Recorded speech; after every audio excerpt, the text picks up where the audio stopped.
De acuerdo a su interpretación, una sociedad moche unificada habría tenido una sola secuencia cronológica, según la cual el Estado se expandió hacia el sur y el norte desde su inicial ubicación al centro del territorio. Luego, el Estado habría perdido control sobre esos territorios de expansión y reducido a su núcleo inicial. Finalmente, habría sido absorbido por una potencia extranjera. Para resumir esas tendencias, Larco propuso la evolución de la cerámica en 5 fases consecutivas. La alfarería mochica es increíblemente realista, mostrando deidades y seres humanos que realizan complejas ceremonias, constituyendo una rica fuente de información sobre esta sociedad. Sobre esa iconografía, Larco basó una propuesta de evolución de la cultura.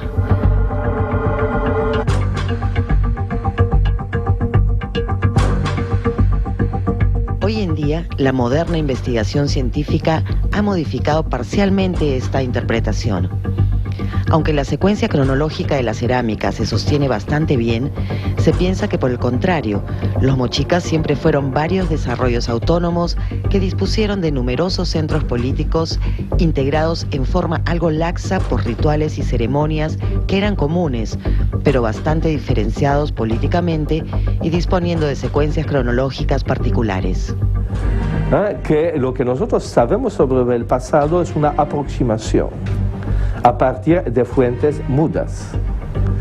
No hay texto, no hay literatura oral, no existen estas voces del pasado que nos dicen nosotros somos mochica y hemos creído en eso y eso. Eso es lo primero. Y entonces todo es una aproximación hacia las fuentes y por lo tanto las opiniones cambian y la ciencia progresa.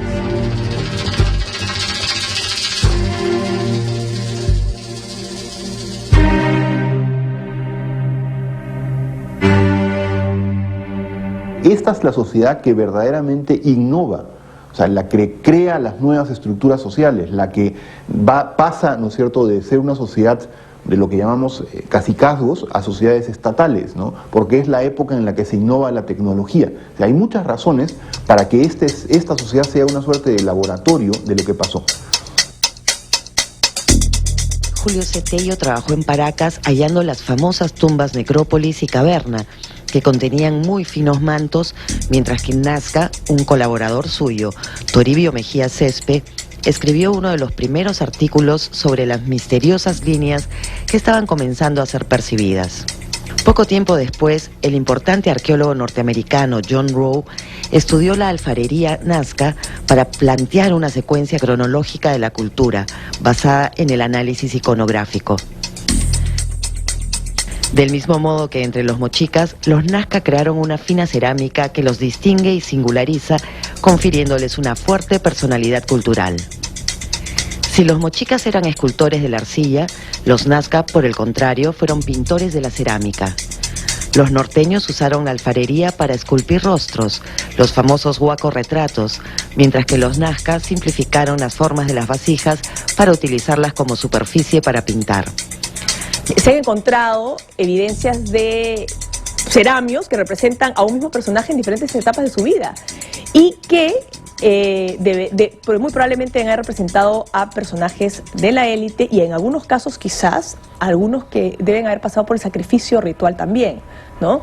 Y se han encontrado personajes representados, no solamente su rostro, sino el rostro y de repente en otra pieza el mismo personaje, pero en el momento en que estaba desnudo, amarrado para ser sacrificado, ¿no? Entonces, sí ha ido variando la interpretación de pensar que son más representaciones arquetípicas, ¿no? De repente de la cara de un señor arquetípico a ir viendo que efectivamente eran representaciones de personas de carne y hueso. No obstante la vigencia de estos estilos paradigmáticos, también hay importantes ceramios mochicas que son pintados y por encima de ello, la clave se halla en que unos y otros son suficientemente explícitos para fundar series y clasificar cronológicamente la secuencia cultural. Si algo tienen las sociedades andinas que es impresionante, es el hecho de que aquí no pudieron imitar a nadie, porque no eran parte del viejo mundo. ¿Te das cuenta? Es decir, un europeo que quería hacer cerámica tenía la posibilidad de inspirarse de los chinos, de los hindúes, de los egipcios de 2000 años, pero aquí no. Aquí la persona que quería hacer cerámica negra tenía que aprender a hacerla por su cuenta. Entonces, puede ser que muchas veces encontremos cosas parecidas, ¿no? Parecidas a lo que hay aquí, de lo que había en el viejo mundo, pero ciertamente los procesos que llevan desde cero hasta esos objetos parecidos suelen ser completamente diferentes.